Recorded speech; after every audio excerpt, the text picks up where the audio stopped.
Welcome to All In on Tech from Smart-EDU Hub.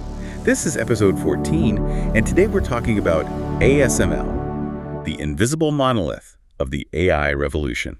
It's great to be here. This is one of those topics that really changes how you see the entire tech world. It really does. And for everyone listening, we've got a link to the excellent article by Castellan Vrabi right in the description. It just came out, dated January 16, 2026. Yeah, it's a great piece. So let's just dive in. When you think about AI, you're probably thinking about, what?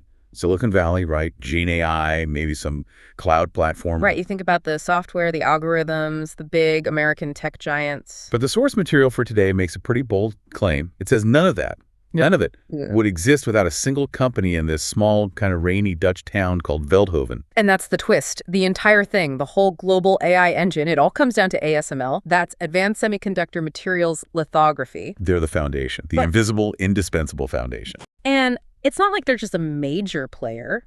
They are the only player. It is a 100% monopoly. 100%. Yes. ASML is the only company on Earth that can build the machines. They're called Extreme Ultraviolet Lithography machines, EUV for short. And without those, you can't make the most advanced chips for anything. Your phone, your car. Nothing. Giants like TSMC, Samsung, Intel, they're completely dependent on these machines. Okay, let's back up a bit. Lithography. That word probably makes people think of, I don't know, screen printing a T-shirt. What is it in this context? That's a good way to put it. Think of it as the most complex, most precise printing process ever invented. But instead of ink, it's using light. It is burning patterns onto silicon wafers. Exactly. Tiny, microscopic city maps on a chip. And to get those patterns small enough for modern AI, you need a very specific kind of light. Right. This is where it gets, frankly, it sounds like science fiction, this extreme ultraviolet light. It really does. The engineering behind generating it is just, well, it's violent. I read this part a few times. They shoot lasers at tiny drops of tin. It's wild. So to get this light, the machine vaporizes a tiny droplet of tin with a high-powered laser. Okay. And it does that 150,000 times per second.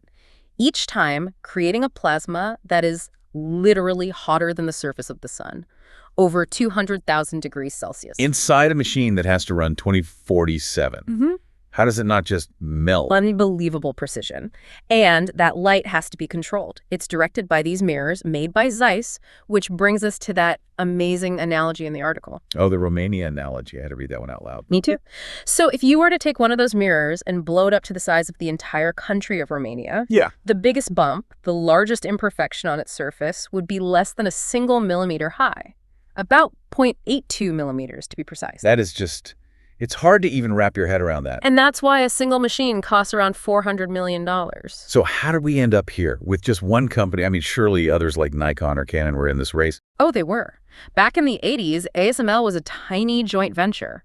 But the physics of EUV was so ridiculously hard and, expensive that everyone else they dropped out. They figured it was a dead end. A money pit, exactly. But ASML just kept going. They spent more than 20 years and about $9 billion perfecting it. And it paid off. Their valuation is now over $400 billion. And looking at their financials from just a few months ago, late 2025, the AI boom is just, it's rocket fuel for them. It's massive, but having a monopoly on something so critical, well, that's where geopolitics comes in. Right, because if you control the machine, you control who gets to build the future. The United States has been very aware of this. Exactly. The U.S. has worked to restrict ASML from selling its top-tier EUV machines to China. It's a strategic choke point. And what about China's own efforts? Can they build their own version? They're trying. A company called SME is leading the charge, but they are, to put it mildly, years behind. ASML is at 2, maybe 3 nanometers. The Chinese efforts are stuck back at, 28 or even 90 nanometers. In chip terms, that's like comparing a fighter jet to a biplane. It really is. And ASML is already moving on to the next thing, high-NA EUV, for chips smaller than 2 nanometers. Those will cost up to $450 million each. So when we think about this whole ecosystem, Nvidia designs, TSMC manufactures, but ASML actually makes it all possible. That's the takeaway. They provide the one tool nobody else has. If ASML were to just stop tomorrow, the entire global tech industry would grind to a halt. It would just freeze. It changes everything. We talk about AI as this sort of magic in the cloud, but it all comes back to a physical machine in a small town blasting tin with lasers. It does. And it leaves you with a pretty fragile thought, The entire forward march of technology kind of depends on a few trucks being able to drive out of one town in Europe. If that road closes, the AI revolution doesn't just slow down, it might just stop. A sobering thought indeed.